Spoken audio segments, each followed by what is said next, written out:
So, A More Perfect Union released this video documenting firsthand from some of the mothers that have received this child tax credit and what it's meant to them. Check it out.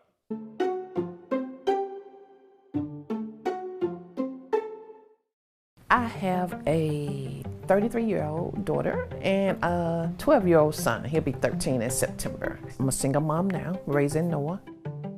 I have 4 children. I have 2 kids still living at home. Natalie, who's 18, she just graduated high school this summer, and Jack, who's 8, who just completed 2nd grade.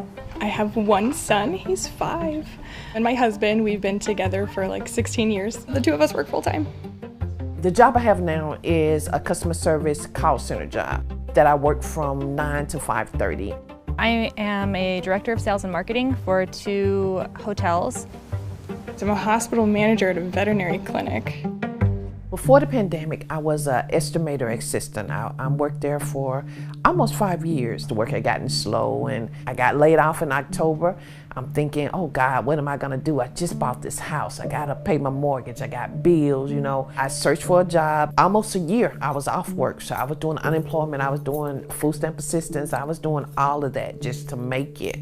I came across a job. They called me out the blue and said, we're hiring for a work at home job. I said, oh, that'll be really good. This job I had to take for $12 an hour. And that just, that hurt my spirit so bad. And you know, after you start working, it don't be long, they'll cut you off your assistance. So I'm just contemplating, Lord, what am I gonna do? How am I gonna feed this child without the assistance? And I picked up an extra job or 2, you know, side jobs just to do whatever I need to do. I even drove for Postmate for a little while, just to get extra money to go to the grocery store. Near the beginning of the pandemic, after I wasn't able to continue my job, I thought initially in the hospitality industry you can usually find another job. There's a lot of hotels. There were no jobs posted, and I was definitely feeling very uncertain about our future.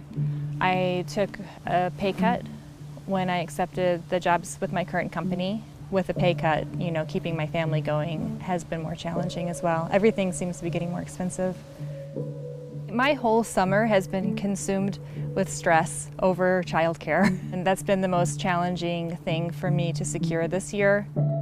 I've seen women come to work mere weeks after giving birth because they can't afford to be home. We went through a time where we had to take out a HELOC to be able to allow me the time to let my body recover and spend the time with my son for that 12-week allowance that the government gives us. It took more than a year for me to pay off being able to spend 12 weeks with my son. Oh, I was thinking we could get some banana bread muffin mix. Okay, let's get some more. You want to have some banana bread muffins? I want to bring every experience possible to him. Things I didn't get to have. You want to try sports?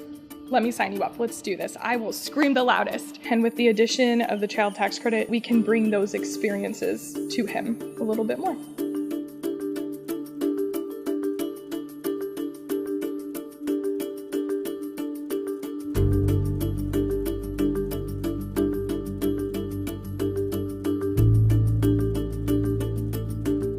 $250, that's enough for me to buy groceries. Good healthy food is a little bit more expensive, so I'll be able to make those choices and trying to get a little bit healthier because we all want to be healthy. So this year, with this money, knowing that it's gonna be there for the next 5 months, I can plan a little bit more. The child tax credit will help us cover the 2 weeks of child care that I have been working to get covered for the month of August. The child care that I've already paid for this summer has cost me the equivalent of 1 whole paycheck. With Jack being special needs, I can't just put him in any situation. I have to make sure that the people are willing to be understanding and supportive of his needs. The child tax credit allows us to offer Avery a little bit more in life that otherwise we couldn't. You know, he's really digging swim classes and he watches the older kids do it and he's like, I'm gonna do that. And I'm like, competitive swimming? Okay, that comes with a bill. Like where initially my brain would start to go, ooh, how would we do that? And you know, if our circumstances don't change and financially we're bringing in the same amount of money and our bills stay relatively the same, that's gonna be tight or undoable. Now it's like, oh wait, there's this child tax credit. I think we can do that. The child tax credit is gonna allow me to spend that other time that I was going out trying to get a little side job or, doing whatever I can do to make money. That's gonna help me be able to stay home and be able to focus on helping Noah with his schoolwork. It'll be freedom. That's what it's gonna be to me. I feel a lot better about registering Jack for another camp and spending that amount of money because I know where it's coming from, I know I'll have it, and I'll be able to pay my other bills at the same time. If it were to continue, there are programs that I can put him in that are designed to help him learn how to cope with his special needs and, that could help him be more successful in school.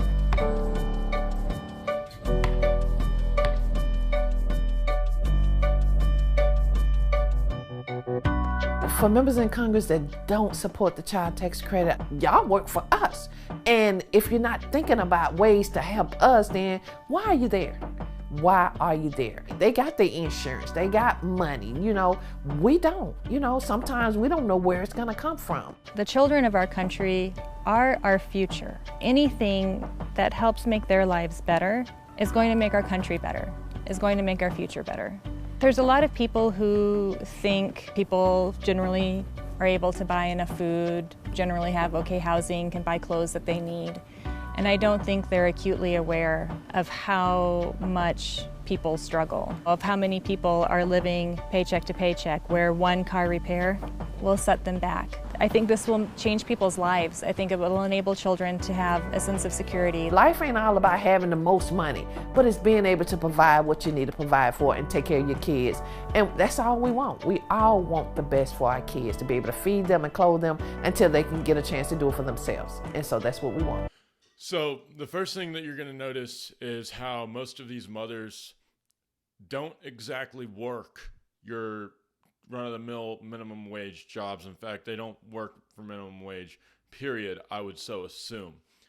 And this illustrates a very valid state in America where, working middle-class families are still, they're struggling to get by today, whereas 30 years ago, they weren't.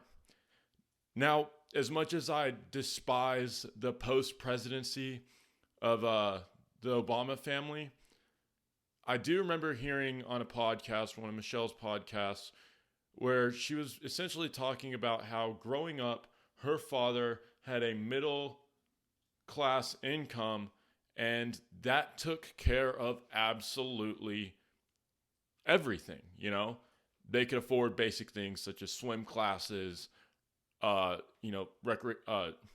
recreational like sports leagues, and he could afford to take their family on vacation.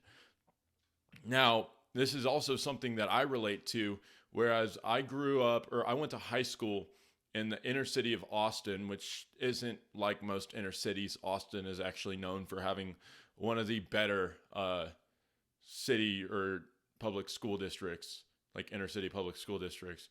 And my dad, who was raising me, I've got two younger siblings. My sister's now going into her junior year of college, and then my little brother is going into the 8th grade.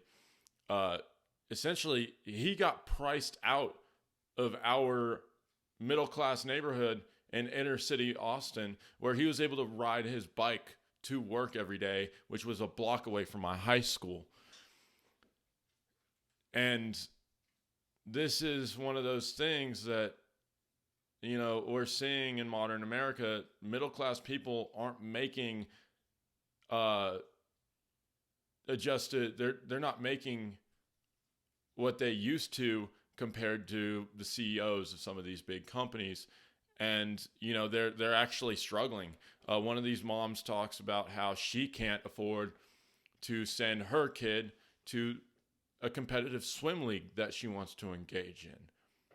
I was personally lucky. I think we paid about $100 per season for me to get registered for my high school swim team. But, it sets a lot of people back. As competition grows, a lot of these families, they have to sacrifice so much just for their kids to be able to engage in the most basic recreational activities, like like I said, my dad who makes, you know, around the six-figure mark, that's, I think, all I need to really say. You know, he struggled trying to put my little brother in his AAU basketball league because that was expensive. People are setting up GoFundMes. It's not what it used to be where, you know, a middle-class income would just take care of everything. It wouldn't price you out of your neighborhood necessarily. You know, they used to say that gentrification was primarily just, you know, the east side of whatever city. You see a lot of, you know, new development in the east side. Prices go up, and then, you know, those people get pushed out. This is happening to middle America. This isn't just happening to the poor. This is happening to regular fucking people. And, you know, this is where I give the Biden administration a lot of credit.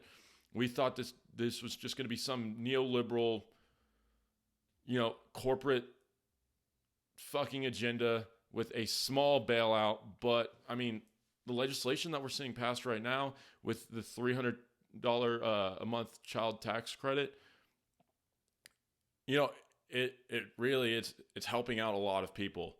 And, you know, we've got this, I believe that came out of the latest stimulus package. I believe it got passed back in about March or April. Thank you for watching JC Polititalk. Please like, comment, and subscribe, and even turn on push notifications as I attempt to bring my best interpretation of modern American politics and news.